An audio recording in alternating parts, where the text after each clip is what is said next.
In the quiet coastal town of Port Halley, Maine, a seemingly ordinary waitress was about to face the most dangerous night of her civilian life.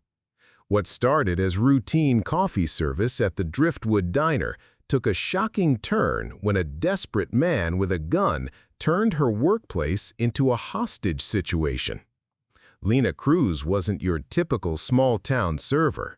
For 12 years, she had spent her life in the shadows of international espionage, known for her unshakable calm under pressure and masterful crisis negotiation skills.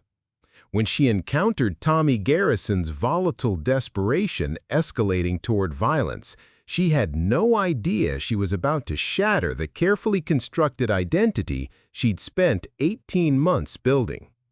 Lena made a split-second decision that would lead to revealing the CIA training she'd fought so hard to leave behind. What began as a quiet evening shift would become a life-or-death standoff. The close-knit community of Port Halley would never be the same after discovering that their unassuming waitress was actually one of the agency's most skilled operatives.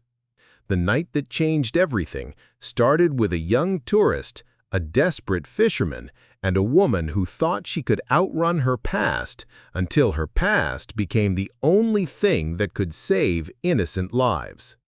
Before we jump back in, tell us where you're tuning in from, and if this story touches you, make sure you're subscribed, because tomorrow I've saved something extra special for you. The fluorescent lights above the Driftwood Diner cast their familiar harsh glow across the worn linoleum floor, creating patterns of shadow and light that Lena Cruz had memorized over the past 18 months. She moved between the tables with practiced efficiency, her soft-soled shoes silent against the floor, coffee pot in one hand, order pad tucked into her apron pocket. To the regulars nursing their late-night cups of coffee, she was simply Lena, the quiet waitress who remembered everyone's order and never forgot to refill the sugar dispensers. But Lena's eyes saw everything. She noticed how Harold Kemper, the retired lobsterman at Table 3, favored his left arm tonight, probably tweaked something hauling traps. She caught the way Janet Morrison's wedding ring had been turned inward on her finger. Trouble at home again. She observed the subtle tension in the shoulders of the young woman sitting alone by the window, the way her gaze kept drifting to the parking lot as if expecting someone. These were the details that most people missed, the small tells that had once been crucial to staying alive in places far from the safety of Port Halley, Maine. "More coffee, Harold?" Lena asked, already pouring before he could answer. Her voice carried the faintest trace of a Miami accent, softened by years of conscious effort. "You're an angel, Lena," the old fisherman said, wrapping his weathered hands around the warm mug. "Don't know what this place would do without you." Samir Patel looked up from behind the counter where he was tallying the day's receipts, his kind eyes crinkling at the corners. "She keeps us all honest, that's for certain," he said in his gentle voice, still touched with the cadence of his native India despite 25 years in Maine. "Best decision I ever made hiring her." Lena felt the familiar flush of warmth that came with Samir's approval. When she'd walked into the Driftwood that cold March morning 18 months ago, she'd had little more than a vague resume and a desperate lead to disappear into something ordinary. Samir had looked at her worn jeans and tired eyes and simply said, "When can you start?" He'd never asked about the gaps in her work history or why someone with her obvious intelligence was content to serve coffee and pie in a small coastal town. Samir understood something about starting over, about the weight of carrying pieces of one life into another. The diner's bell chimed as the door opened, bringing with it the salt-tinged evening air. A young woman entered, perhaps 22 or 23, with the wide-eyed look of someone seeing the ocean for the first time. She had auburn hair pulled back in a messy ponytail and wore a college sweatshirt that had seen better days. "Sit anywhere you'd like, hon," Lena called out, already moving toward the coffee station. The young woman chose the booth by the large window overlooking the harbor, settling in with a contented sigh. Through the glass, the lights of fishing boats bobbed gently in the evening swell, their masts creating a forest of shadows against the darkening sky. "First time in Port Halley?" Lena asked as she approached with a menu and a glass of water. "First time seeing the ocean, actually," the young woman admitted with a shy smile. "I'm Maya Jensen. Just graduated from college in Iowa. Thought I'd take a road trip before real life kicks in." "Welcome to Maine, Maya. I'm Lena." She set the water glass down precisely, noting the girl's excited energy, her eagerness to talk. "The chowder's good tonight if you're looking for something warm." Maya's eyes lit up. "That sounds perfect. I've been wanting to try real New England clam chowder since I started driving east." As Lena headed to the kitchen to place the order, she caught Samir's eye. He was watching Maya with the benevolent interest he showed all the young travelers who wandered into the Driftwood, drawn by the promise of authentic coastal atmosphere and Samir's reputation for generous portions. "Iowa," Lena said quietly as she passed the counter. Samir nodded knowingly. "Long way from home. Reminds me of my Priya when she was that age, so curious about the world." The mention of his daughter, now a doctor in Boston, brought the familiar mixture of pride and sorrow to Samir's expression. Lena had learned not to probe too deeply into her employer's past. They both understood the value of letting some stories remain unspoken. The evening settled into its familiar rhythm. Harold eventually headed home to his empty house, leaving exact change plus his usual dollar tip. Janet Morrison ordered another coffee and a piece of apple pie, delaying her return to whatever waited at home. Two other regulars, Frank and Eddie, who ran the bait shop, sat at their usual counter stools debating the weather forecast and whether the bluefish were running early this year. Maya ate her chowder with obvious delight, occasionally pausing to watch the harbor through the window. She pulled out a worn paperback novel, reading while she finished her meal, completely absorbed in her own small world of contentment. It was then that Tommy Garrison pushed through the door. Lena felt the shift in the atmosphere immediately, the way the temperature seems to drop before a storm. Tommy was a man she'd been watching carefully since her first week at the Driftwood, not because he'd done anything particularly threatening, but because she recognized the type. He moved with the loose-limbed casualness of someone who'd had several drinks but was trying to hide it, his eyes scanning the room in a pattern that suggested hyper-vigilance rather than casual interest. Tommy had been handsome once, probably the kind of man who could charm his way out of trouble with a smile and a "aw shucks" attitude. But alcohol and disappointment had blurred his features, adding weight around his middle and lines around his eyes that made him look older than his 40-something years. "Evening, Tommy," Samir called out carefully. The diner owner had his own methods of reading trouble, honed by years of dealing with fishermen coming off long trips and locals nursing grudges that went back generations. "Samir, my friend," Tommy said, his voice carrying the false cheer of someone working hard to sound sober.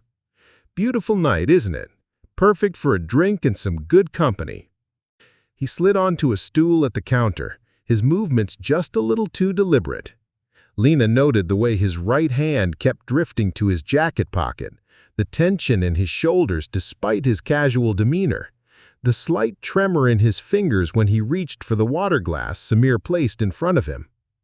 "Coffee?" Lena asked, moving to the coffee station with practiced neutrality. "Coffee sounds perfect," Tommy said, but his eyes had already found Maya in her window booth. "Fresh blood in town, I see." The comment hung in the air, innocuous enough on the surface, but carrying an edge that made Lena's hand pause fractionally over the coffee pot. She poured Tommy's cup and set it in front of him, her movements smooth and unremarkable. "Tourist season," Samir said diplomatically. "Always nice to see new faces." Tommy nodded, but his attention remained fixed on Maya, who had looked up from her book at the sound of voices. When she caught him staring, she offered a polite smile before returning to her reading. "Pretty little thing," Tommy said, his voice carrying just far enough for Maya to hear. "Bet she's got stories to tell." Lena felt every muscle in her body coil slightly, a response so deeply ingrained she couldn't suppress it entirely. She began wiping down the already clean counter, positioning herself so she could see both Tommy and Maya without appearing to watch either of them. "Readin's good," Frank offered from his corner stool, oblivious to the undercurrent of tension. "My granddaughter's always got a nose in a book. Drives her mother crazy." "Kids these days," Tommy agreed, but his focus never shifted from Maya's booth. "Always so trusting, aren't they? Going places by themselves, talking to strangers." He took a long sip of his coffee. "World's a dangerous place for a girl like that." The words were spoken conversationally, but Lena heard the threat beneath them as clearly as if Tommy had shouted it. She glanced at Samir and saw her own concern reflected in his dark eyes. Maya, perhaps sensing the attention, looked up again. This time her smile was more uncertain, and she closed her book, laying it on the table beside her empty bowl. "Everything okay?" she asked generally, the natural friendliness of someone raised in a small Midwestern town. "Everything's fine, darling," Tommy said, his smile broadening. "Just admiring the view." The clock above the kitchen door ticked past 10:30, and the Driftwood Diner began its nightly transformation from community gathering place to something more intimate and potentially volatile. Frank and Eddie settled their tab and headed home to their respective wives, leaving behind the comfortable chatter that had filled the earlier evening hours. Janet Morrison finally finished her pie and reluctantly gathered her purse, casting one last look at the refuge of the diner before stepping out into the night. That left Maya, Tommy, Samir, and Lena in a space that suddenly felt much smaller. Tommy had been nursing his coffee for 20 minutes, making conversation that skirted the edge of appropriate while his eyes remained fixed on Maya's booth. He'd complimented her sweatshirt, asked about her travels, and made observations about young women traveling alone that carried just enough concern to seem neighborly while feeling distinctly predatory. "You know," Tommy said, sliding off his bar stool with deliberate casualness, "mind if I join you? Gets lonely sitting by himself." Maya looked up from her book. She had been trying to read the same page for 10 minutes, and Lena could see the conflict playing across her young face. The polite Midwestern part of her wanted to say yes, to be kind to a local who was just trying to be friendly, but something deeper was sending warning signals.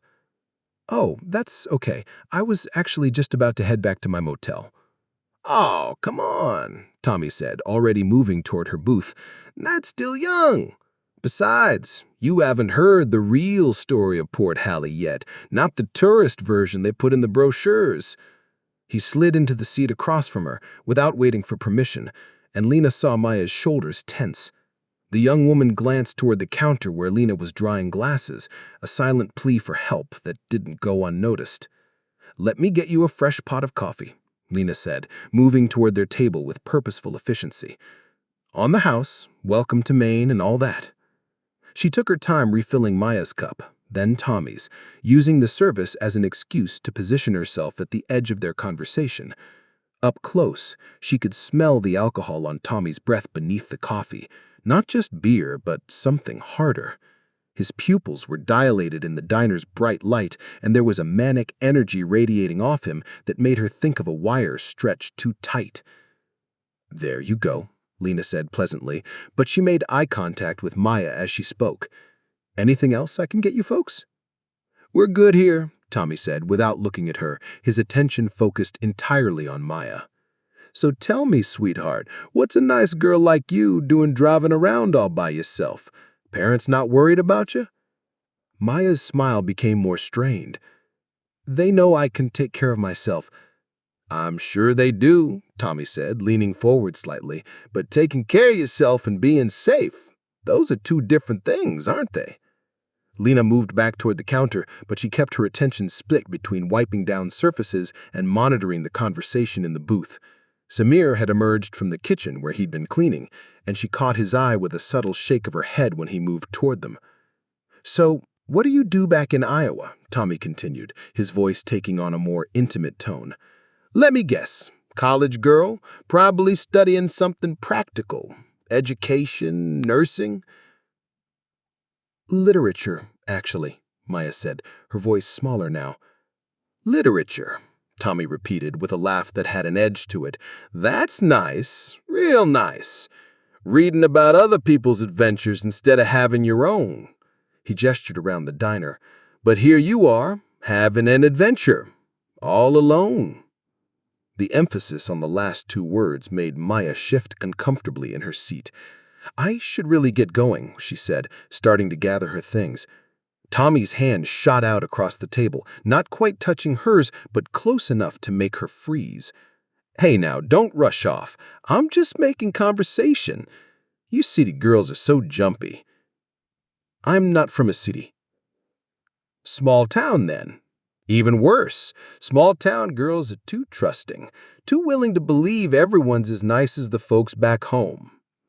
Lena felt the familiar tightening in her chest, the same sensation she had experienced in crowded bazaars in Damascus and quiet cafes in Prague when a situation was about to turn dangerous. Her hand moved unconsciously to her hip, finding only empty space where different tools had once waited.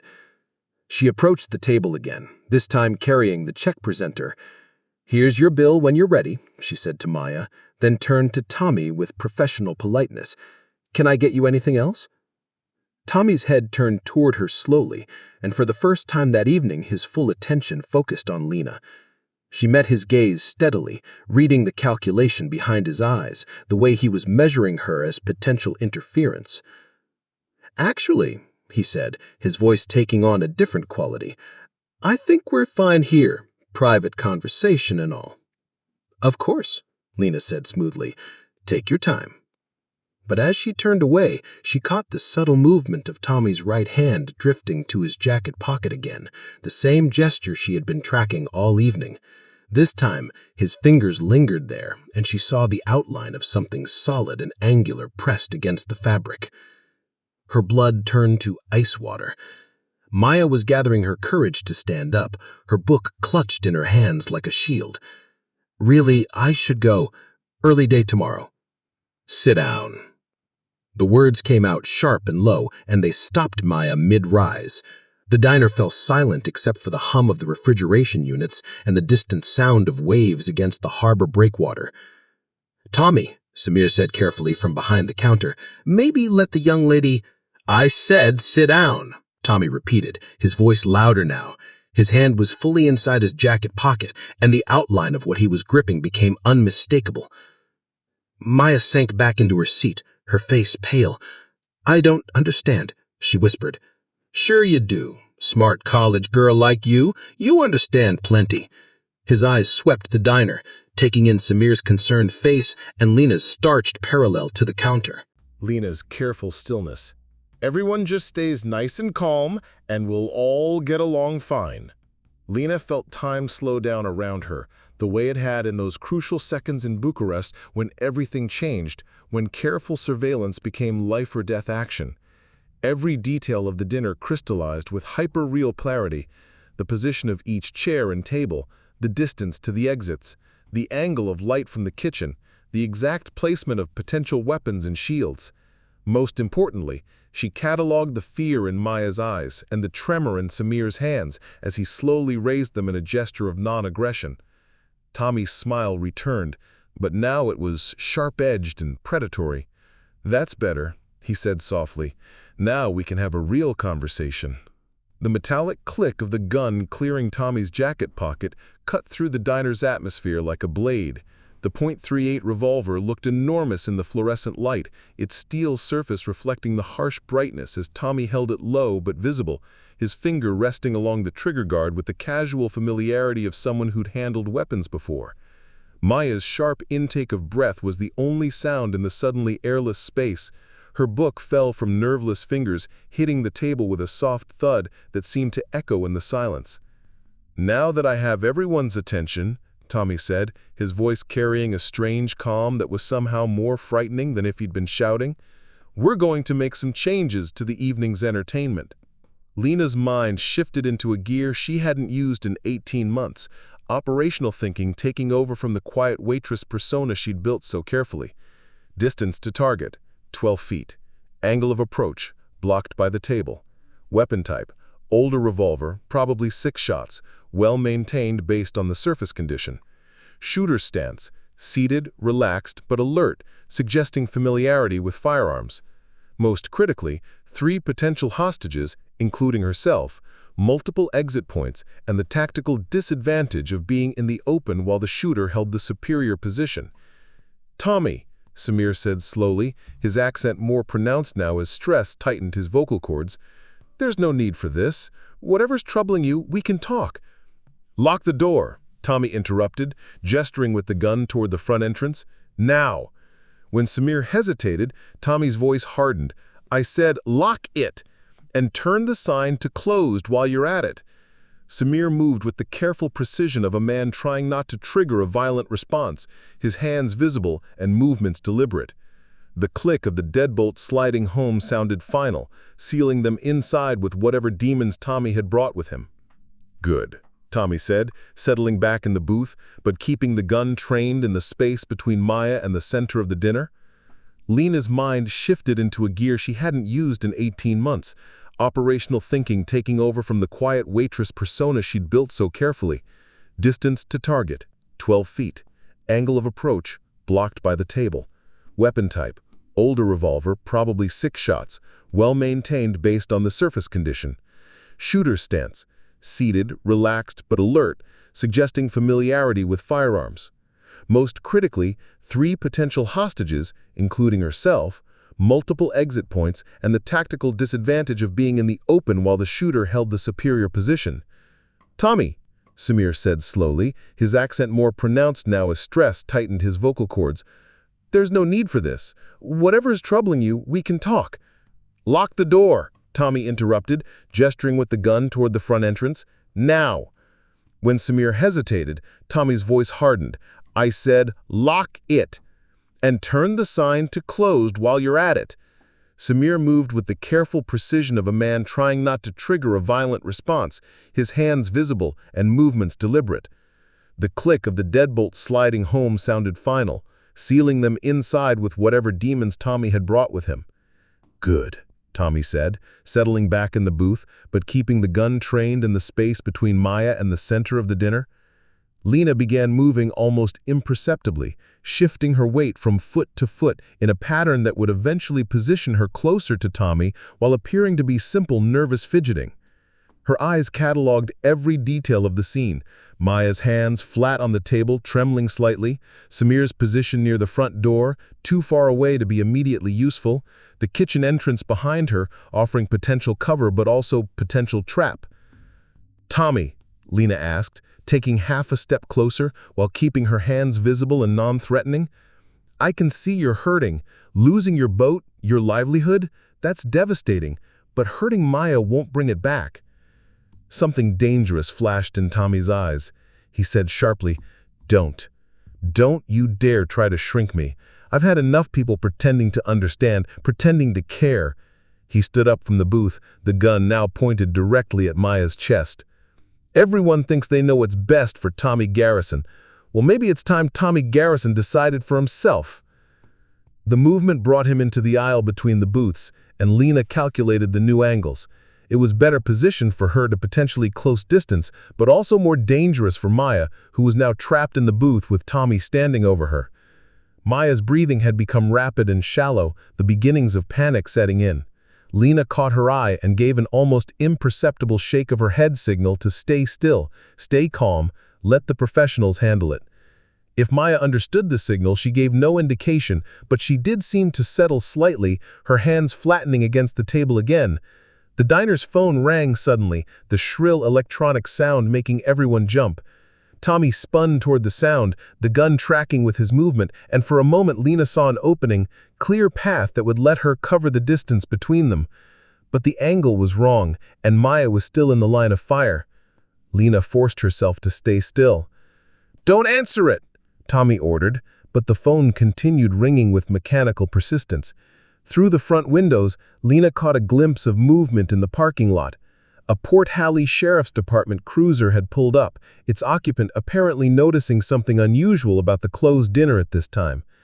Tommy saw it too, and his face went pale beneath the fluorescent lights. "Son of a bitch," he muttered, then louder, "Nobody moves! Nobody makes a sound!" The phone stopped ringing, leaving them in silence, broken only by the distant sound of a car door closing outside. Sheriff Ben Holt's familiar silhouette appeared at the front windows as he peered through the glass, his hand resting casually on his duty weapon. "Well," Tommy said, his voice taking on a manic edge, "looks like the party's about to get more interesting."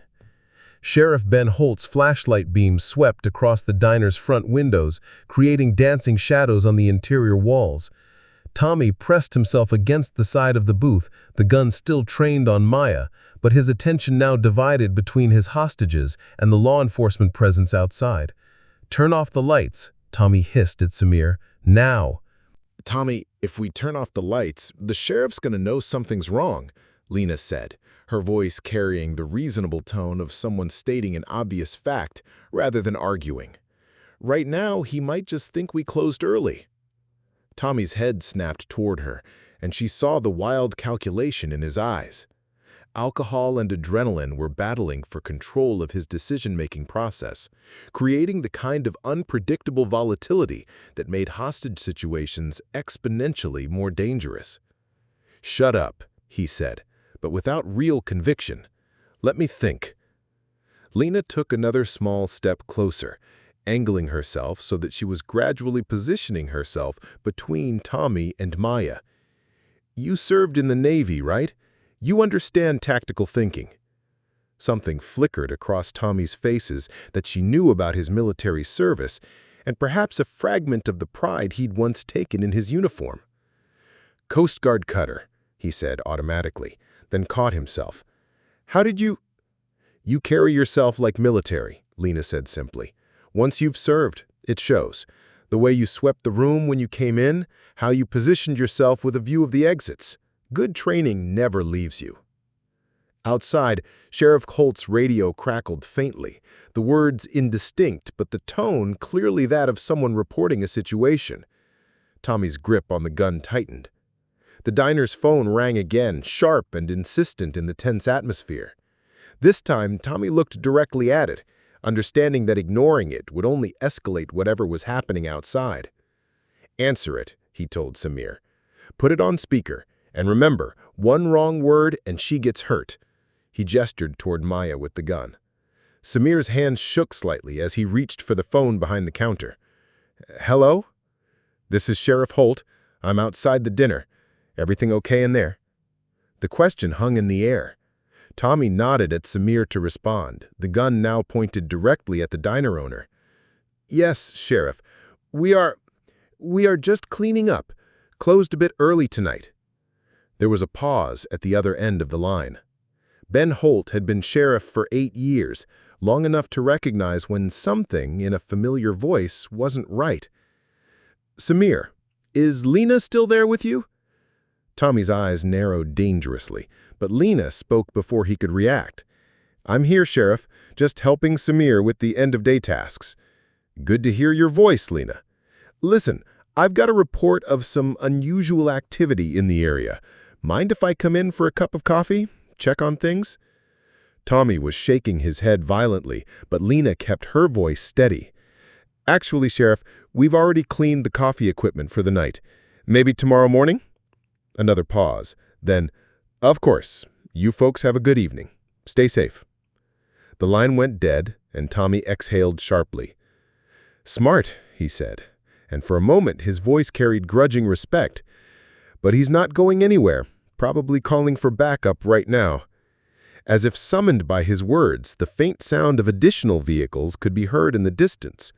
Tommy began pacing in the narrow space between the booths, his movements becoming more agitated. "This is all wrong, Tommy. This wasn't supposed to happen like this."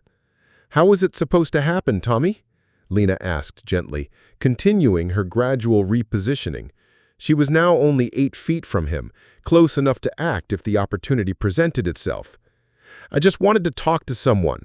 Just wanted someone to listen, to understand what it's like when everything you've worked for gets taken away." Maya made a soft sound, not quite a sob, but close, and Tommy's attention snapped back to her with laser focus. "You," he pointed the gun at her again, "get up. Come stand in the middle of the room where I can see you better." Maya's eyes widened in terror. "Please, I haven't done anything wrong." "I said get up." Tommy's voice cracked like a whip. Lena moved smoothly, placing herself directly in Tommy's line of sight. "Tommy, look at me. You're in control here. You don't need to move her around to prove that." "Don't tell me what I need to do," Tommy snapped, but his focus remained on Lena rather than forcing Maya to move. "You think you understand what's happening here? You think you can talk me down like I'm some kind of crazy person?" "I think you're a man who's been pushed past his breaking point," Lena said, her voice carrying absolute sincerity. "I think you served your country, worked hard, played by the rules, and watched everything fall apart anyway. That's not crazy. That's human." For a moment, something vulnerable flickered in Tommy's expression. Then it hardened again as the sound of vehicles grew closer outside. "Stand in the middle of the room," he ordered Lena. "Both hands where I can see them. Now." Lena complied, moving to the center of the diner's main floor. This position gave her a clear view of all exits and made her equidistant from both Tommy and the potential cover offered by the counter. More importantly, it placed her between Tommy and Maya, creating a human shield that Tommy would have to deal with if he wanted to hurt the young woman. "Good," Tommy said, seeming to regain some of his earlier composure. "Now we wait and see what the sheriff wants to do about this situation." The tension in the diner stretched taut like violin strings as Tommy paced behind the booth where Maya remained frozen. Outside, the discreet sounds of additional law enforcement arriving created a backdrop of muffled radio chatter and careful footsteps. Sheriff Holt was taking his time, establishing a perimeter without creating the kind of obvious police presence that might push Tommy into more desperate action. But desperation was exactly what Lena saw building in Tommy's movements, in the way his free hand kept running through his hair, in the increasingly erratic pattern of his pacing. "They're setting up out there," Tommy said, his voice tight with paranoia. "Probably got snipers, negotiators, the whole circus." He stopped pacing and looked directly at Maya. "Well, they're going to need to earn their paychecks tonight." Without warning, he reached out and grabbed Maya's arm, yanking her roughly to her feet. She cried out, more in shock than pain, but the sound cut through the diner like breaking glass. "Tommy, please," Samir pleaded from behind the counter. "Shut up," Tommy snarled, his composure finally cracking completely. "Everyone just shut up and let me think." But as he dragged Maya closer to the center of the diner, using her as a human shield between himself and the windows, Lena made a decision that would change everything. "Tommy, stop." Her voice carried a new quality, not the gentle reasonableness she'd been using, but the unmistakable tone of command authority. "You're making a tactical error." Tommy froze, Maya still gripped in his left hand, while his right kept the gun trained outward. "What did you say?" "I said you're making a tactical error," Lena repeated, her posture subtly shifting. Gone was the deferential body language of a small-town waitress. In its place stood someone who clearly understood dangerous situations from a professional perspective. "You're lying," he said, but his voice lacked conviction. "CIA," Lena said simply.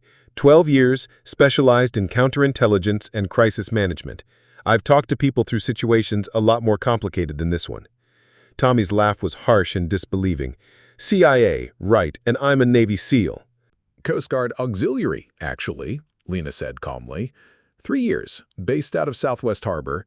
You left after the incident with the drug runners. Not your fault, but it shook you up. Started drinking more after that, had trouble holding jobs on fishing boats because the other crews thought you were bad luck. The color drained from Tommy's face. These weren't facts that a waitress at the Driftwood would know. Hell, they weren't facts that most people in Port Halley would know. How could you possibly? Because I make it my business to know, Lena said. Old habits. And because a man with your background deserves better than this situation you've created. She turned slightly toward the phone behind the counter. Sheriff Holt, I know you're monitoring this. I need you to patch me through to a secure federal line. Tell them it's Lena Cruz, and I need to speak with Charlie Morrison at Langley. Tommy's gun wavered as the implications of her words sank in. This is bullshit. This is some kind of trick. But the phone was already ringing, and after a moment, Sheriff Holt's voice came through the speaker with a new note of respect. Lena, I've got a federal liaison on the line. Says he knows you. A gravelly voice filled the diner, warmly familiar despite the years since Nina had heard it. Well, I'll be damned. Lena Cruz. Should have known you'd surface somewhere interesting. Hello, Charlie, Lena said, her voice softening slightly. I need a favor. Name it, kid. What's your situation?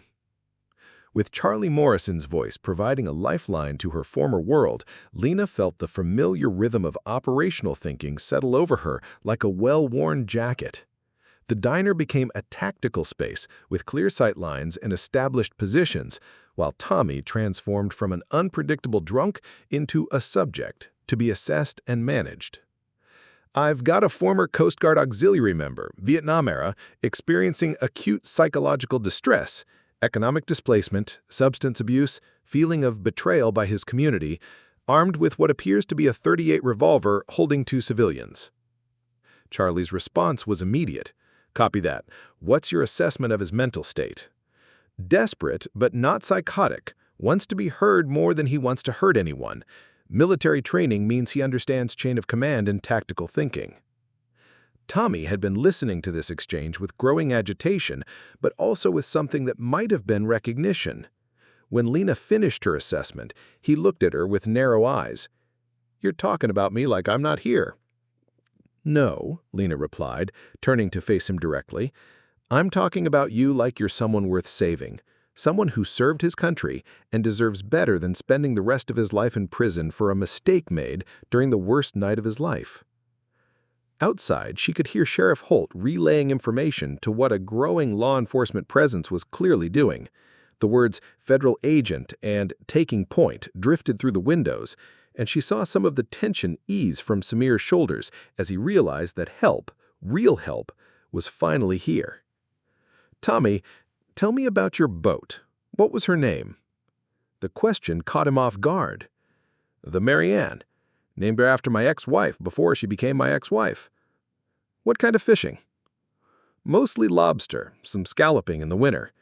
His voice carried the automatic pride of the man discussing his craft. Charlie's voice came through the speaker again, but now his words carried coded meanings that only Lena would fully understand. Local authorities are maintaining perimeter, but they're looking to you for guidance. Medical is standing by. What's your timeline? Working on it. Subject is engaged and responsive. She gestured toward the booth where Maya was still standing, trembling but unharmed. Tommy, let Maya sit down. She's not part of this. She's just a kid who picked the wrong night to stop for dinner. Tommy looked at Maya as if seeing her for the first time, really seeing her, instead of viewing her as a symbol of everything he resented. She can sit, he said grudgingly. Maya sank into the booth with visible relief, her hands shaking as she clutched the edge of the table. Good, Lena said. That shows good judgment. It shows you're thinking clearly despite everything that's happened. She paused, then continued in a more intimate tone. Tell me about the night you lost the boat. Tommy's face darkened. The bank called the note, said I was 3 months behind, which was bullshit. I was 2 months behind, and I had a payment coming in from Yankee Fishermen's Cooperative. But they wouldn't wait? New manager, some kid from Boston, didn't understand the fishing business, said policy was policy. 20 years I'd been banking there, 20 years, and they wouldn't give me 2 weeks. That had to feel like betrayal, Lena said, genuinely sympathetic, especially after everything you'd put into that boat. Everything, Tommy agreed, his voice breaking slightly. My father's engine, hull I restored myself, electronics I saved 2 years to buy. They auctioned it off to some rich asshole from New York who probably uses it twice a summer." Charlie's voice came through the speaker again, but now his words carried coded meanings that only Lena would fully understand. "Local authorities are maintaining perimeter, but they're looking to you for guidance. Medical is standing by. What's your timeline?" "Working on it. Subject is engaged and responsive." She gestured toward the booth where Maya was still standing, trembling but unharmed. "Tommy, let Maya sit down. She's not part of this. She's just a kid who picked the wrong night to stop for dinner." Tommy looked at Maya as if seeing her for the first time, really seeing her, instead of viewing her as a symbol of everything he resented. "She can sit," he said grudgingly. Maya sank into the booth with visible relief, her hands shaking as she clutched the edge of the table. "Good," Lena said. "That shows good judgment. It shows you're thinking clearly despite everything that's happened." She paused, then continued in a more intimate tone. "Tell me about the night you lost the boat." Tommy's face darkened. "The new manager called the note. Said I was 2 months behind, which was bullshit. I was 2 months behind and I had a payment coming in from Yankee Fishermen's Cooperative. But they wouldn't wait? New manager, some kid from Boston didn't understand the fishing business, said policy was policy. 20 years I'd been banking there, 20 years, and they wouldn't give me 2 weeks. That had to feel like betrayal," Lena said, genuinely sympathetic, "especially after everything you'd put into that boat."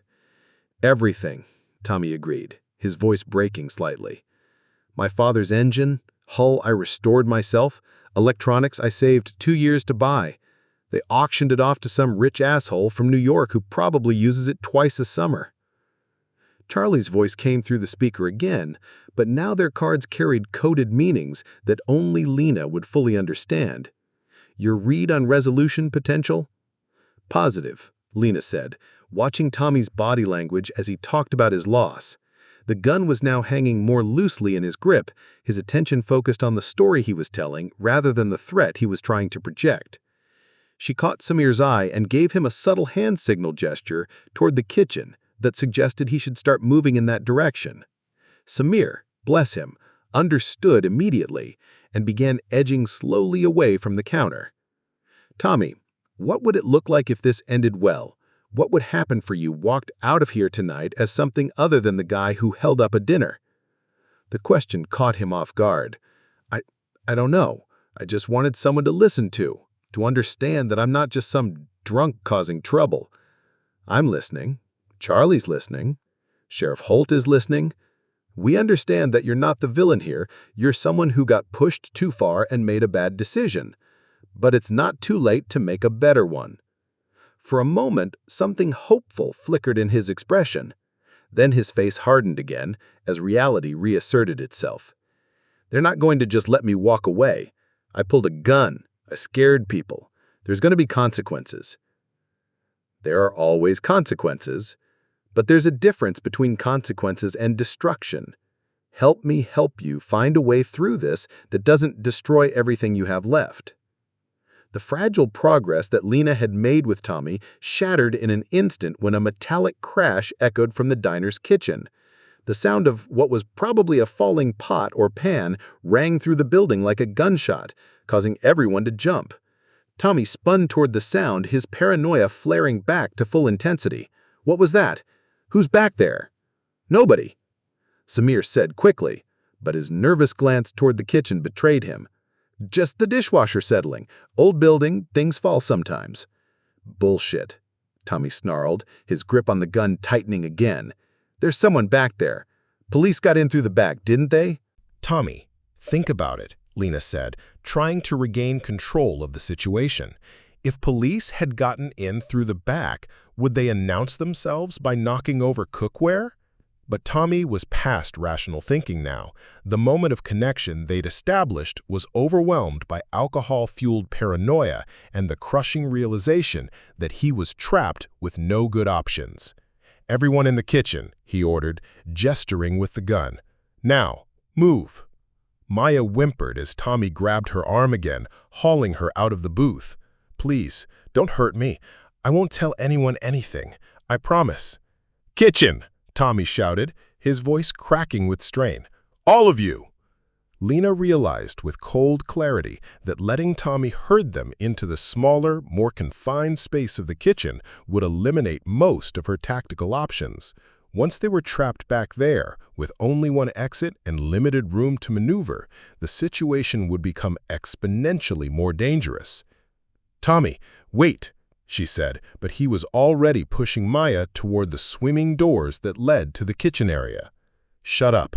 Everyone's been lying to me all night. The waitress who's really CIA, the friend who's probably working with the cops." "Samir isn't working with anyone," Lena said firmly, falling into steps behind them as they moved toward the kitchen. "He's just trying to keep everyone safe." "Safe?" Tommy laughed bitterly. "Nobody's safe. Nobody's been safe since they decided people like me don't matter anymore." They pushed through the swinging doors into the kitchen, a cramped space dominated by commercial cooking equipment and the lingering smell of the evening's meal service. The fluorescent lights here were even harsher than in the main dining area, casting everything in stark white illumination that made the shadows seem deeper. Tommy immediately began scanning space, looking for hidden threats that existed only in his increasingly paranoid mind. "Check the walk-in cooler and the storage room," he ordered Samir, "and the storage room." As Samir reluctantly moved to check the spaces Tommy indicated, Lena positioned herself between Maya and the most dangerous lines of fire. The kitchen offered more potential weapons, knives, heavy pans, hot surfaces, but also more hazards and less room to maneuver. "Clear," Samir reported, his voice tight with fear. "Good," Tommy said, but he kept the gun moving in constant arcs, never letting it settle on any one target for long. "Now we wait and see what the heroes outside want to do." That's when another piece of equipment, a large metal steel mixing bowl that had been precariously balanced on a prep counter, finally succumbed to gravity and crashed to the floor with the sound like thunder. Tommy spun toward the noise, the gun swinging wildly, his finger moving dangerously close to the trigger. For a terrifying moment, Lena thought he was going to fire at shadows, potentially hitting anyone in the confined space. "It's just a bowl," she said quickly, her voice cutting through his panic. "Just look, right there on the floor. Just a bowl that was too close to the edge." Tommy's breathing was rapid and shallow now, the combination of alcohol, adrenaline, and enclosed space creating a perfect storm of panic. "This is all wrong," he muttered. "This wasn't supposed to happen like this." Outside, Lena could hear voices, Sheriff Holt coordinating with what sounded like state police tactical units. Charlie's voice came through the diner's sound system, patched through from wherever he was monitoring the situation. "Lena, talk to me. What's your status?" "We've moved to the kitchen. Subject is experiencing elevated stress. I need all units to maintain position.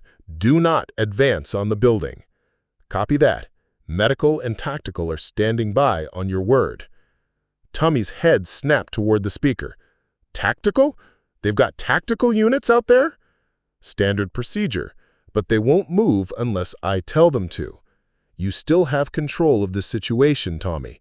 Don't give up by making a decision you can't take back."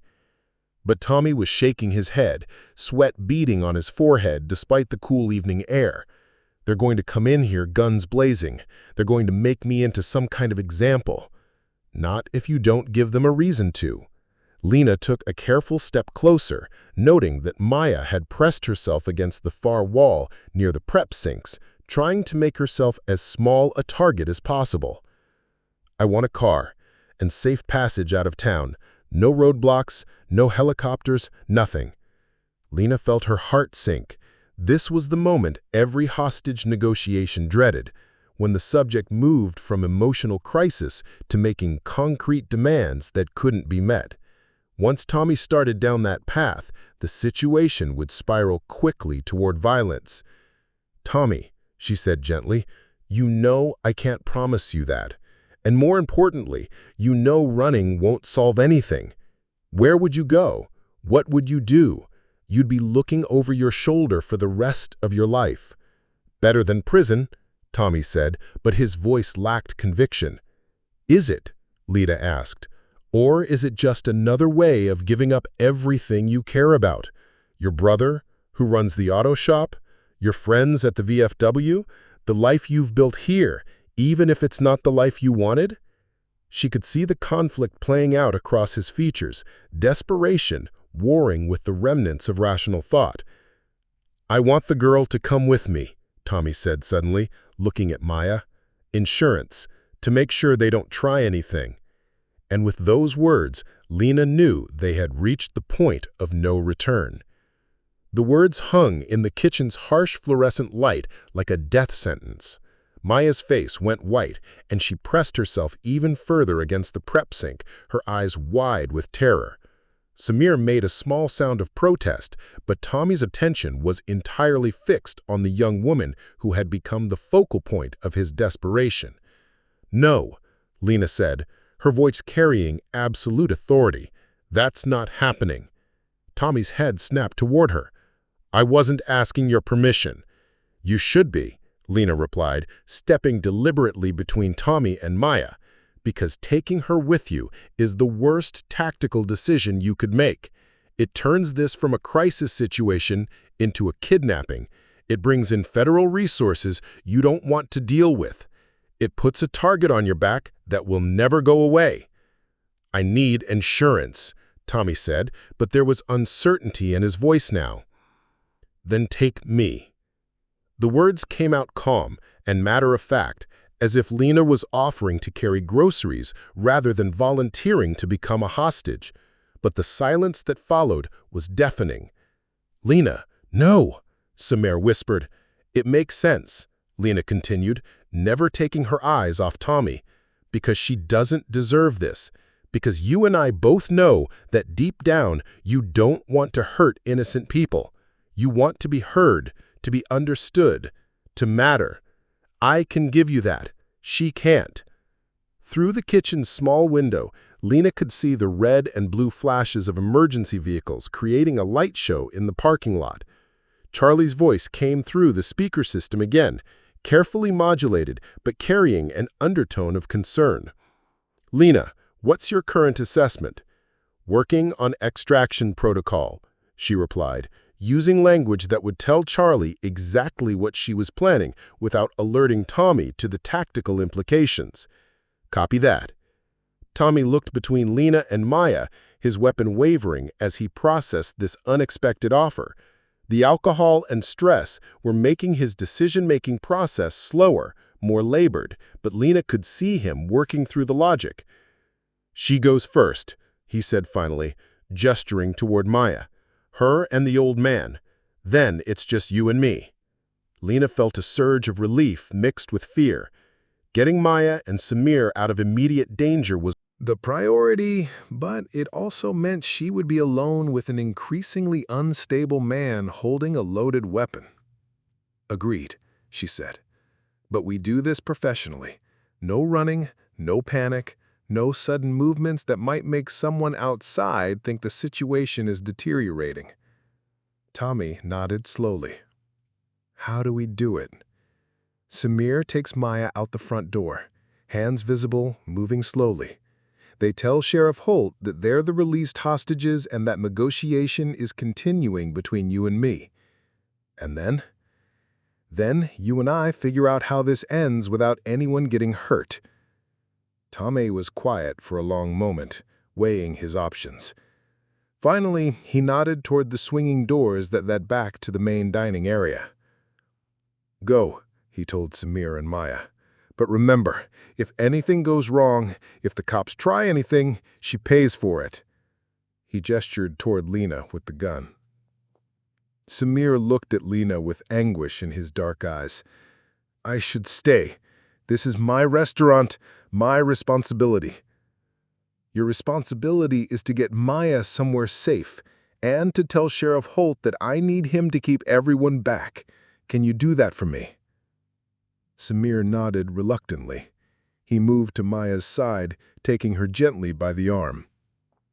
Come on, Beta, he he said softly, using the Hindi term of endearment he reserved for the young people he cared about.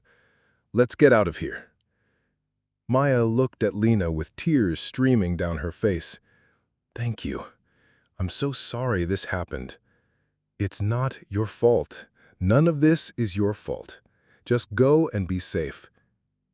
She watched as Samir guided Maya through the swinging doors and across the dining area toward the front entrance.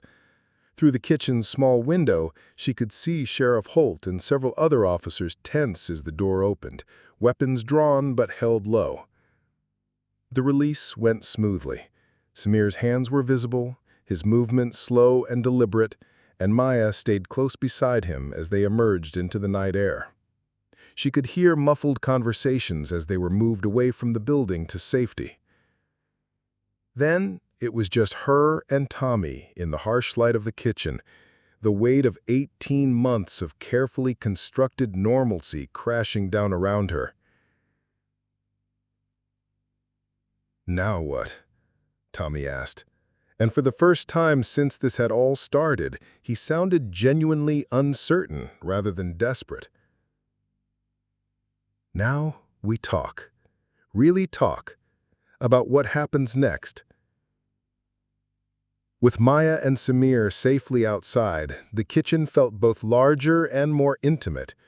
Tommy had moved to a position where he could see both the swinging doors and the small window, his back against the industrial refrigerator. The gun was still in his hand, but it wasn't pointed directly at Lena anymore. A small but significant shift. "You know this can't end with you walking away," Lena said gently. "Even if I went with you, even if we made it out of Port Halley, where would it lead? You'd be running for the rest of your life." Tommy's shoulders sagged slightly. "I know. I've known since the moment I pulled this thing out. I looked down at the revolver as if seeing it for the first time. I couldn't think of any other way to make people listen. I'm listening now. Really listening. Tell me what you need." "I need my life back," Tommy said, his voice breaking. "I need to matter again. I need people to remember that I used to be somebody worth respecting." Charlie's voice came through the speaker again, carefully neutral. "Lena, what's your status?" Subject is engaging positively. Continuing dialogue. Through the window, she could see Sheriff Holt coordinating with what looked like a tactical team, but they were maintaining their distance as she'd requested. The red and blue lights continued their silent dance, but the scene outside had taken on the controlled tension of professionals waiting for the right moment rather than the chaos of an active crisis.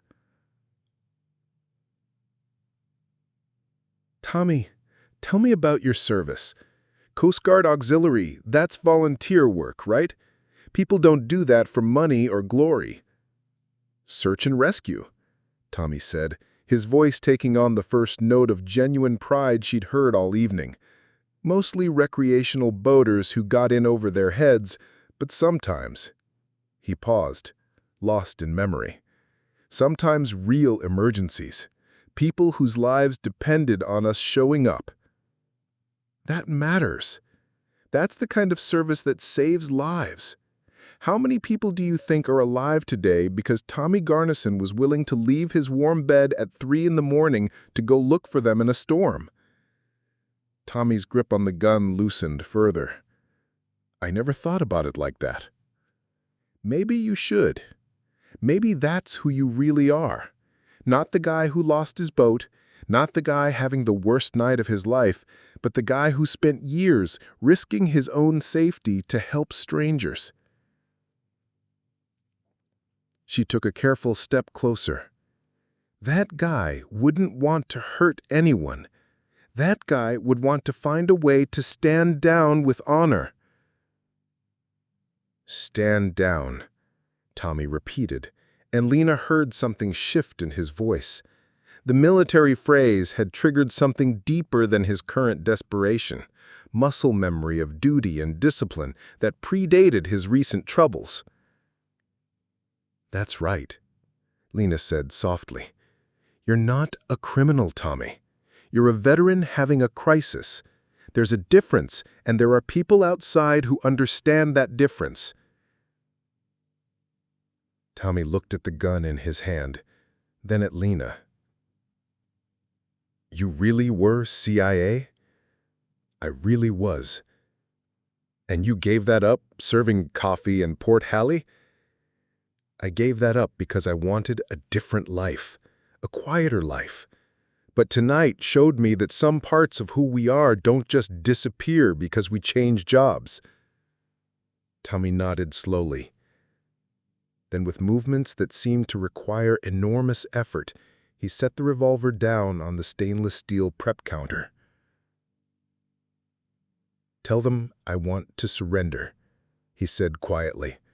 Tell them I want to do this right. I felt a wave of relief so intense it was almost dizzying. Sheriff Holt, she called toward the speaker. Subject has voluntarily disarmed, requesting your presence for formal surrender. On my way, came the immediate reply. As they waited for Sheriff Holt to enter, Tommy looked at Lena with something that might have been gratitude. Thank you, he said, for listening, for not treating me like I was just some crazy drunk. Everyone deserves to be heard. Everyone deserves a chance to be better than their worst moment. The kitchen doors swung open, and Sheriff Holt entered slowly, his hands visible and empty. Behind him, Lena could see the controlled activity of law enforcement securing the scene, but it was happening with professional calm rather than dramatic urgency.